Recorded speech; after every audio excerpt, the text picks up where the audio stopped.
શું થયું છે?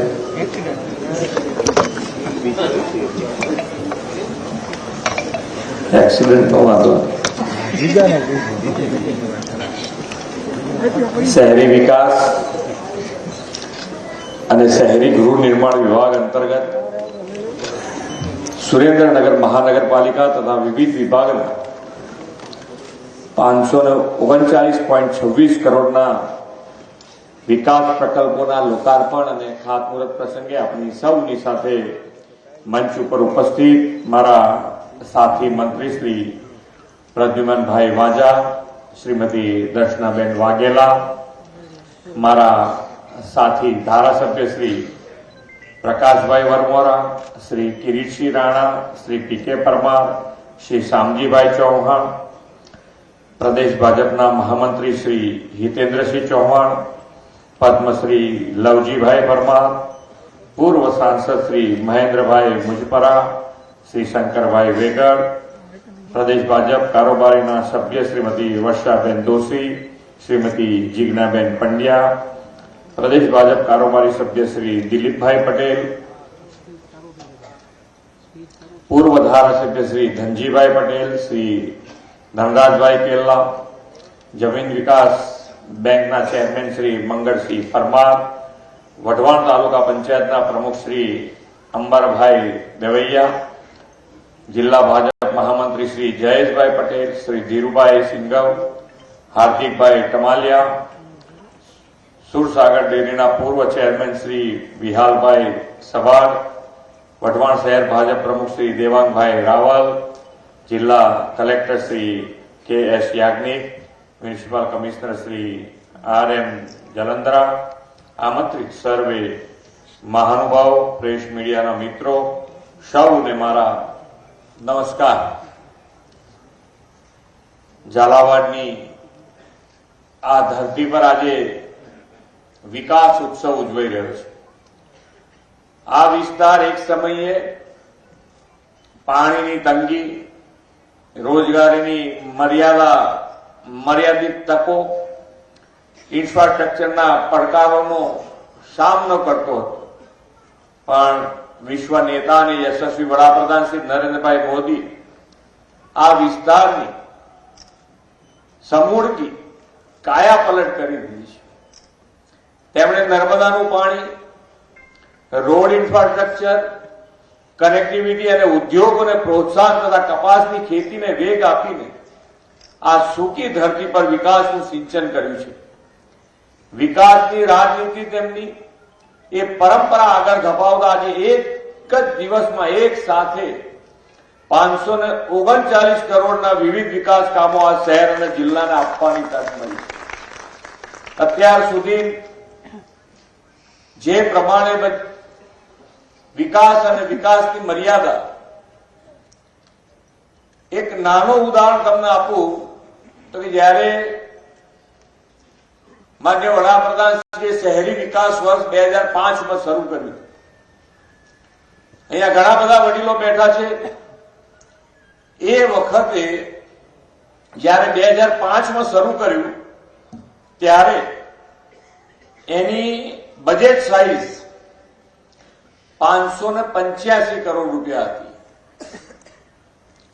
શહેરી વિકાસ વર્ષ જયારે 2005માં શરૂ કર્યું ત્યારે 585 કરોડ રૂપિયા હતા.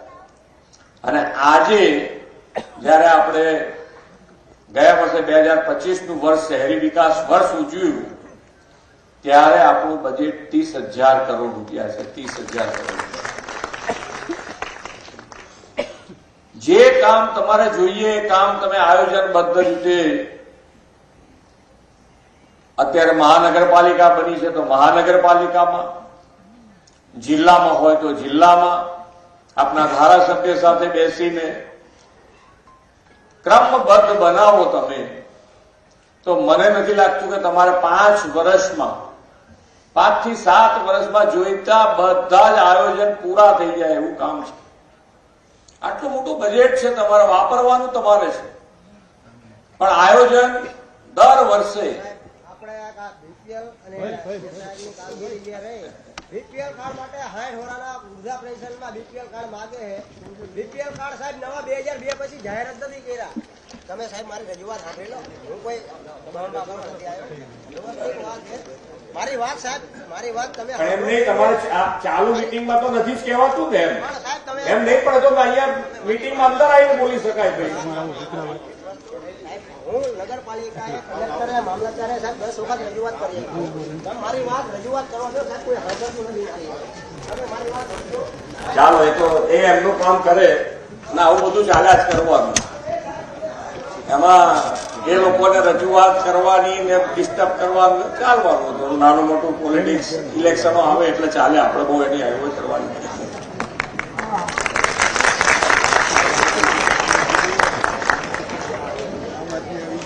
આપણે આપણી વિકાસની રાજનીતિ કરવાની. આપણે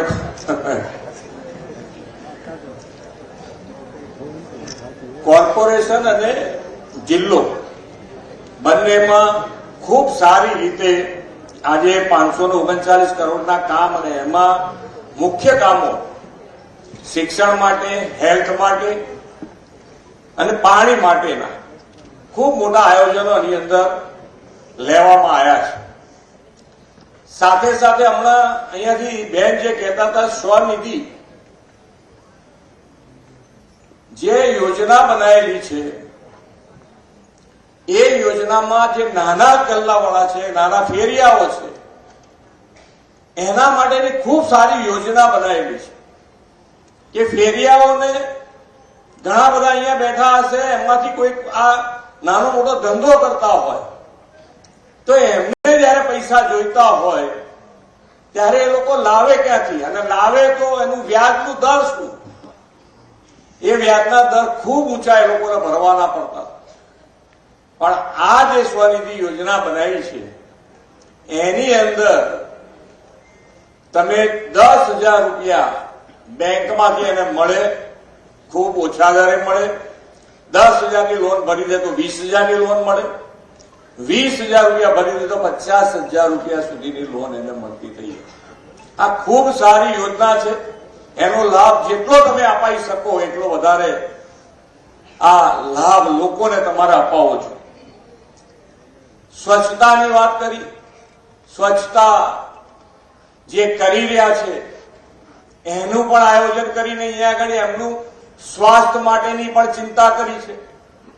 સ્વચ્છતા એ આપણો સ્વભાવ બનવો જોઈએ કે ભાઈ જ્યારે જ્યારે આપણે ક્યાંક સ્વચ્છતાનું ધ્યાન રાખવાનું આવે તો એ સ્વચ્છતાનું ધ્યાન આપણે કેવી રીતે રાખી શકીએ આપણા સ્વભાવમાં હોવું જોઈએ.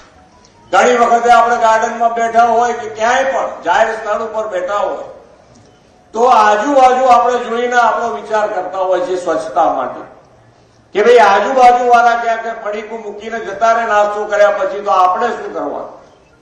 પણ આપણે એની સામું જોયા વગર આપણે શું કરવાનું? આપણે આપણું પડીકું કચરા ડસ્ટબિનમાં નાખીએ તો જ એની અંદર મોટો બદલાવ આવી શકે. કોઈનું જોવાથી આપણને એ બદલાવ ના લાવી શકે.